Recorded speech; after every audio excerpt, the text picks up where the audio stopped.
Olá, centelistas! Tudo bem com vocês? Espero que sim. Vamos continuar a nossa leitura do nosso livrinho abençoado? O Sermão da Montanha, Rodolfo Caligares. Nós estamos agora no 15º tópico. E olha que interessante, o tópico é não matarás. Aí parece fácil, né? Mas vocês vão ver que não é tão simples assim. Aí em Mateus, tá escrito da seguinte forma: Foi dito aos antigos, não matarás, pois quem quer que mate estará sujeito a julgamento. Eu, porém, vos digo, todo aquele que se virar contra o seu irmão merecerá ser condenado no juízo.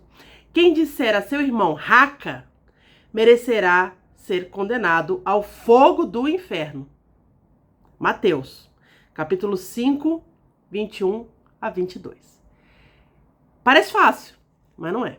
Bom, a primeira coisa óbvia, né, que a gente já percebe logo de cara, que não matarás, né? Então, não tirar a vida de outra, né? Perfeito? Perfeito. Aí você vai dizer, pelo amor de Deus, né? É lógico que eu não vou tirar a vida de outra pessoa, é lógico, eu nem sequer penso nisso. Então isso não é pra mim. Pé! Você só leu o primeiro pedaço da passagem. Jesus continua. Além dele falar não matarás, ele diz que aquele que disser raca a seu irmão será condenado ao fogo do inferno aqui.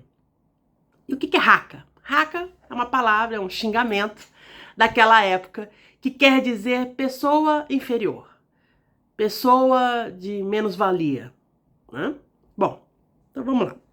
Primeira coisa interessante que a gente precisa pensar é que, em que pese eu acredito, né, que nós já não estejamos nessa primeira fase, que é de pensar em tirar a vida de outra pessoa com intenção, né? Eu acho que a gente já passou dessa fase, pelo menos nessa encarnação a gente já passou, né? A gente ainda peca muito pela segunda parte. Peca muito pela segunda parte. Por quê? Porque as nossas palavras têm poder. Tem poder. E tem um poder imenso, além de toda a energia que emana das palavras. Nós já aprendemos isso. Então, toda vez que nós usamos as nossas palavras, nós precisamos ser responsáveis. Esse é o termo. Responsáveis. Por quê? Porque daquela palavra pode surgir um sentimento na outra pessoa que vai levá-lo a coisas boas ou coisas ruins. Então ele vai dando exemplos aqui, eu achei muito legal. Ele fala que nós precisamos observar para que essas palavras não destruam boas coisas, como as amizades. Então a importância do que a gente fala entre os amigos, né? A harmonia de um lar. Então o que nós falamos para os nossos filhos, maridos, esposas, pessoas com as quais nós convivemos. A inocência de uma criança, como isso é importante, né? A criança ainda está se formando e muitas vezes a gente coloca essa criança para baixo com palavras grosseiras, né? Fala para a criança, você é burra, você não sabe, né? Pô, chamar a criança de burra é uma coisa muito séria. A criança cresce, um adulto achando que é burro. Então a gente precisa observar com atenção o que a gente fala para os nossos irmãos. E isso, ele ainda continua aqui, ó, ele fala, ó, o que nós falamos que pode abalar a reputação alheia. Olha só, imagina, você fala uma coisa que você ouviu falar, sabe aquele negócio assim? Ai, não sei quem me disse. E aí você, às vezes, está passando para frente coisas que podem até nem ser reais, ou, por bom senso, deveria parar em você. E você replica, e isso pode ter influências nefastas na vida do nosso irmão. Isso é sério. A gente vê hoje em dia, em época de rede social, né? Quantos maus entendidos aí que levam as pessoas às situações mais inusitadas possíveis. Né? Pessoas que acham que não vale mais nada, pessoas que às vezes tiram a própria vida por mal entendidos. ou porque alguém descobriu alguma coisa que não era para ser e saiu falando para todo mundo. Nós somos responsáveis por aquilo que acontece a partir da nossa fala. Muito bem. E beleza, então ele vai dizendo isso, né? Primeiro, não matar o nosso irmão, por óbvio. Segundo, não dar, dizer, entonar palavras que vão, vamos dizer assim, desincentivar, que vão destruir, que vão menosprezar, que vão trazer dor ao nosso irmão. Da mesma forma, a gente não deve agir dessa forma. E dentro ainda desse contexto, não matarás, nós temos a questão do suicídio, né? Então, o suicídio, em visão dos mandamentos, ele é também um ato contra a justiça divina.